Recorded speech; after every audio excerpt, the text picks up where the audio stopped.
trace and see what they could find and ask people and speak to people at the desk, so on and so forth.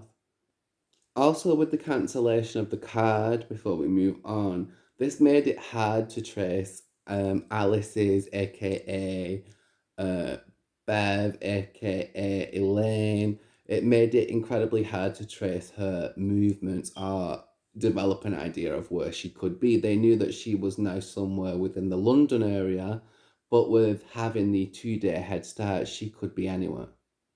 That was the only problem. There was too much, in my opinion, there was too much time that she had. She could be anywhere.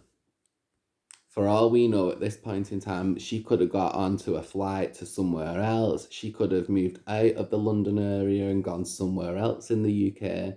There's just a million and one different ways that she could have got away within a 48-hour time frame, you know what I mean?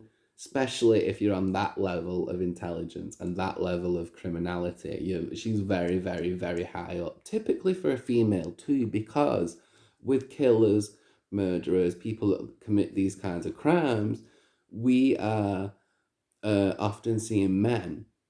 A huge majority, a huge percentage of these killers are men.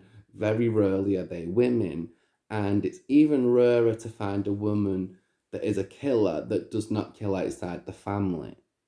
So it is incredibly rare. And of course, to come across somebody as intelligent, which I keep bringing up that point because Elaine Perrin, through I want to say a good 99% of my research, if you went and Googled it or looked up research or watched the documentary that's linked in the credited sources down below, you will see that her intelligence is noted by many experienced officers, investigating services, other people that looked into the case. It is very widely acknowledged that she is incredibly intelligent, way more intelligent than the average person, which in terms of criminality makes her dangerous, makes her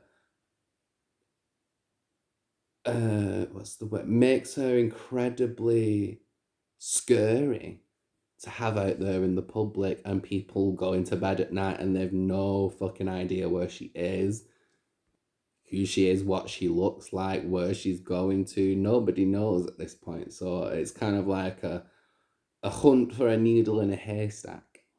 So bringing it back to Alice, Alice was actually still using the car rental service, and she was actually directed to come in and go to the main office. However, when Alice was supposed to show up to go into the main office to speak further, she never did. And she was asked to come into the main office because the police over in America, and I believe police in the UK, had discussions and let this car rental service know, hey, if you see this person that is using this stolen credit card, can you intercept this person when they next come into your office? They come back to the desk. Can this person be intercepted? But she avoided interception because she never turned up. Also, on the day that Alice, aka Beverly, aka Elaine, was meant to deliver the car rental, it was actually found broken down on the side of the road. Zero sign of Alice in the car, zero sign of any fingerprints. The only fingerprints that they did find was people that worked at the car rental, their staff members, their DNA. There was no like traces of her. There was no cups anywhere that they could get like a DNA sample from. There was absolutely nothing, which again shows that Elaine Perrin, is incredibly intelligent. She's confident. She knows what she's doing. She's skilled. She's aware of forensics. She's aware not to make herself stand out too much. She's aware to move around the city very low key and undetected and blend in. Which, again, from a criminalistic standpoint, you want. That's what you want. You don't want, if you're on the run, and there's an international interest in you and people are after finding you to arrest you, the last thing you want to do is draw attention to yourself. You want to be a person that can blend into the crowd easily and avoid detection and not be seen. So the next piece of information that the police get is a tip that there is a possible lead on a plane flight. There's apparently a person on a plane who who has been spotted. She's caught attention. It's a woman who apparently is in a long black wig. Also, it is thought that she may have gone into the lavatory aboard the plane and actually changed disguises in there and come out looking completely different, which, in terms of criminality, is a very risky idea. Meaning, if you're a criminal on the run for murder, um, you would think that they would want to keep that same disguise and not go so public, not so publicly, but in a very tight space, go and change disguises, come out looking different because people are going to pick up on it. Most criminals would actually want to keep that same disguise. However, what she did was a risky but a very smart idea. She actually allegedly went and changed her disguise, which again is throwing off police because if police investigating services, say for example, they're looking for a person in a, I don't know, in a seer wig, let's say for example, and they're looking, say it's me and they're looking for me in a seer wig, and I go and I change into a long brunette wig, all of a sudden I can avoid detection incredibly easily that way because I don't look anything like the person that they have in mind. Does that make any sense? It's like a very high risk, but a very, very clever idea. So if she did that allegedly or not, I don't know, but I will say that's a very, very clever idea and just goes to show how cunning she is and how manipulative she is. How confident she is, how much of a con artist she is. She's constantly and consistently going out her way to show us and show police and investigating services that she is smarter. She is always going to be and will be one step ahead. Maybe even 2, 3, 4, 5, 6, 7, 8 steps ahead, girl. I mean, who knows? However, at first, this line of inquiry was unsuccessful until police and investigating services were actually able to retrieve a list of all boarding passengers upon that particular flight. So, obviously, now this meant police had a fresh lead, a fresh line of inquiry to look at, and they also had a list in which they could now start to narrow down of people that were definitely not who they were looking for and had no involvement in the crime, and their identity matched up and checked out. So the list began to narrow down and narrow down and narrow down. So consequently, as this list is going down and going down, this particular woman with the long black wig stood out more and more, till eventually she was the only person that was left on the list. Again, suspicious, right? Remember what we know about Elaine Parent. She is a chameleon. She can change personalities and identities just that fast. So it makes sense that they would want to look into this particular woman. And this particular woman was actually able to provide identification, and her name at this time was Sylvia Ann Hodgkinson, and she claimed to be a British citizen. And again, she was actually able to provide false documentation, fraudulent documentation to kind of coincide with her story and prove her truth and prove that she was being honest, to try and evade suspicion and to kind of throw police off the scent. Very manipulative, very cunning, a very confident approach, because you have to be a confident person, even if you are a criminal, to hand over fake documentation knowing full well that it's going to be looked at a little bit more than it would be typically, because this is an investigation and they're narrowing down this list of people that it could be or it couldn't be. And at this point, she's the only person left that they haven't been able to rule out. And she is also capturing the attention of police and investigating services. So really, as smart as she may seem in this moment in time, she's actually doing herself no favours, because it's going to be investigated thoroughly and properly. So, upon further investigation into Sylvia Hodgkinson, it was actually found that she was an alias too. Um, Sylvia Hodgkinson was a person that was alive and living, and again, through the use of numerology, Elaine Parent was able to gain necessary information like a social security number, her bank card, so on and so forth. Um, she used numerology often as a trap and a trick. And 10 years after this discovery, it was actually concluded and founded that Sylvia Ann Hodgkinson had been the victim of identity theft, which is not the first case of identity theft that we see of a real person in terms of Elaine Parent. If anything, we will go on to, and I guess throughout this telling of the crime story, we will go on to see that, and probably a lot of you do see that we are looking at somebody that is very obsessed with taking on identities of people, whether living, deceased, made up, real, it doesn't matter. And evidently at this point, we do see that Elaine Parent clearly has some very, very, very, very, very prominent issues with her own identity. Maybe she's incredibly insecure about her own identity. Maybe she doesn't have an identity. Um, there could be a plethora of reasons that she chose to steal people's identities, but it has to be noted that it definitely did and was a consistent obsession in her life. She was obsessed with stealing people's identities, constantly changing who she was, what she looked like, what her story was, so on and so forth.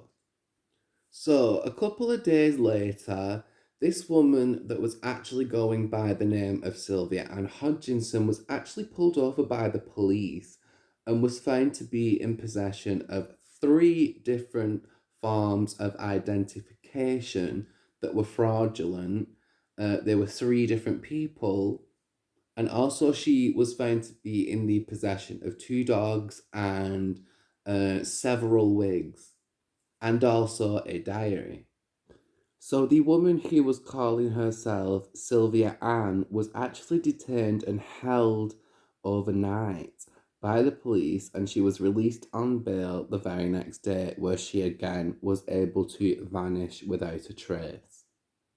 So shortly thereafter, her actual name, so Alice, aka Beverly, aka Sandra, and also the many, many, many other aliases and many identities she's stolen, they were actually able to finally identify her as Elaine Parent.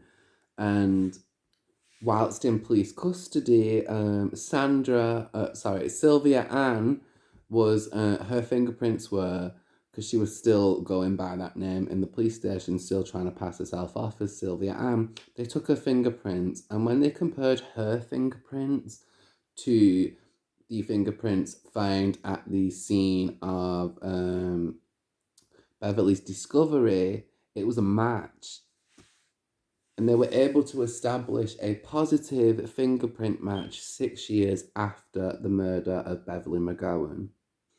And the woman's true identity was Elaine Antoinette Parent, and she was of American citizenship. Tests were also performed on the letters that were allegedly written by Beverly, and it was determined that either she was coaxed into it, or either it was Elaine Parent whom in fact wrote those letters. It's unable to be 100% confirmed. Again, don't want to spoil the ending for you, so I'm not going to tell you why until the end. But just know that is an unconfirmed piece of information. Which brings us to a day where America's Most Wanted did a segment on the murder of Beverly, and they showed Alice's picture, and this resulted in a tip. A woman who actually had lived with Elaine Perrin for about just over a year had actually come forward and said, yeah, she lived with me for about a year and a half. I was the landlord, she was the tenant. She would like to sit and watch the world news, general news. She absolutely loved watching America's Most Wanted, but she went by the name of Sandra. And yes, she looked familiar to the pictures they were showing on America's Most Wanted, and she looked familiar to the pictures that were taken at the police station. This particular woman was also able to point out that there was slight differences, but it was definitely, most definitely, this Sandra person who was in fact Elaine Perrin, a true master of disguise, a true chameleon. So in 1993, that was when the last sighting was reported of Elaine Perrin, which brings us all the way up to 1998, where an anonymous letter containing an oil painting of an age progressed, possible lookalike or possibly of the Elaine Perrin was mailed to one of the detectives. And the stamp was later determined after tests were performed on the stamp to be from the United Kingdom, suggesting that maybe she was still in the United Kingdom as of that particular time in which the oil painting tip was received. It is unsure, unconfirmed, speculated, could be, maybe not, that this was actually sent in by Elaine Perrin herself, just to let investigating officers know that she was in fact still alive and still very much out there. After that, there was another sighting that was reported, but it was unconfirmed.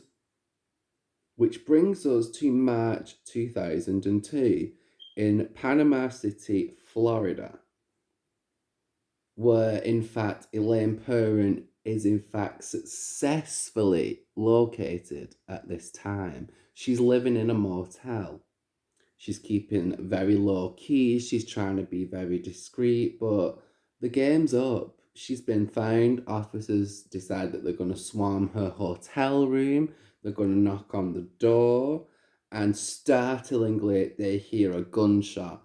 And when they break into the room later on and they see and they investigate the scene, Elaine Perrin was pronounced dead at the scene from a self inflicted gunshot wound. And that is why we don't have any answers in regards to her early life, why she killed Beverly McGowan, why she had an obsession with constantly changing her identity. There's so many questions in this particular case that are not going to be answered, purely because the only person that knew the answer to those questions, Elaine Perrin, had taken her own life. And again, a very, very, very intriguing case. Very interesting. I highly, highly recommend that you check out the documentary that is down below in my credited sources section in the description box. And before I end today's episode, I would like to move on to my personal thoughts, my overall opinion on this case. So, from what we've learned, in my opinion, of Elaine Perrin, she is definitely obsessed with constantly changing identities, which may be arised from her struggling to find an identity of her own. Maybe she is incredibly insecure with her own identity. Who's to say? It's open to speculation. But I think it's safe to presume that if you have to steal almost compulsively and obsessively people's personalities, living, dead, real, not real, there's some insecurity there. So we never really knew, nor will we ever really know, who the true Elaine Perrin was. In my opinion, also, I feel like Beverly McGowan was killed for her averageness, meaning that she didn't particularly stand out. Um, she wasn't of high financial value, she wasn't rich, she was average looking, there was nothing standout about her. Beverly's personality was very average. She was a regular person. There was nothing that really grabbed your fancy or stood out too much about her. And from Elaine's point of view, this would have been easier to steal the identity and adapt the actual identity and the actual life of a regular person as opposed to a well-known, let's say somebody that had a lot of money or was in a good life situation. From a criminal standpoint, you would think that they would go for the person that's got the money or the better financial situation or the better lifestyle or, you know, had a better something of everything, if that makes sense. But no, what we see Elaine do is actually quite smart. She chooses a quite smart, quite cunning, quite pre-planned, quite premeditated. This girl knows what she's doing because she knows in order to blend in the most and avoid detection the most, take the identity of somebody who's an average regular person you couldn't pick out of a crowd, and keep a very low key, a very discreet profile and constantly be on the move. And one thing that we also see with Elaine Parenthood is she never sticks to one identity for very long, which suggests maybe there is an identity crisis within herself because she's not happy.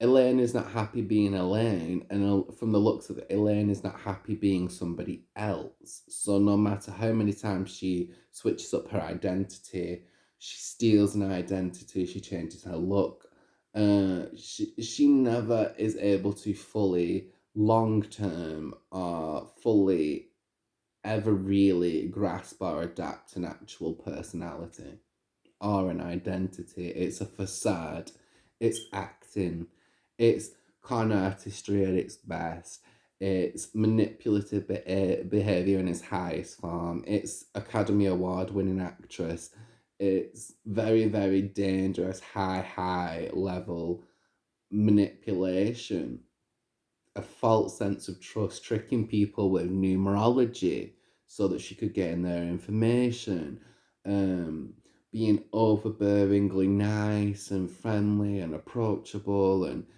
you know, knowing full well her intention. And I definitely think that somewhere along the line, maybe a personality disorder, maybe an identity disorder, maybe a problem with separating reality from fantasy, meaning that once she saw a person, she became completely consumed with them and she wanted to be them. She adapted their life, she adapted their experiences, she adapted their everything about them. Never long term, but she was very obsessive, very compulsive, and just a very dangerous person to be around. Definitely not somebody I would want to be friends with, and I wouldn't want a numerology chart from. So, you guys, that brings us to the end of today's episode. I hope you guys enjoyed that so much. Please let me know what you think down below in the comments. If you have any case suggestions whatsoever, I would love to hear them. Also, let me know your thoughts on today's video also, because I haven't seen many people on YouTube cover this case. And when I watched the documentary that's linked down below in my credited sources section, it was incredibly intriguing. I was very interested. It was like reading a Agatha Christie book or a Martina book, Cole book or an Anne Rule book. Everything just took a constant turn. I was constantly interested. A lot of twists and turns. Very, very interesting.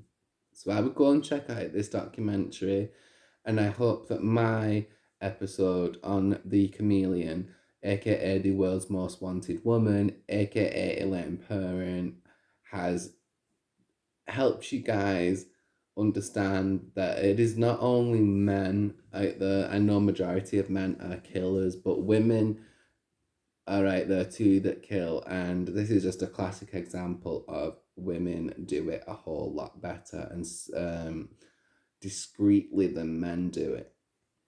And I just want to put a little disclaimer in before I go. I do have a fascination with female serial killers. I think they're incredibly interesting, particularly female killers of this caliber, of this kind. Like I said, most female killers tend to go for people within their family environment. It's very rare that a woman who is a killer will go outside that box.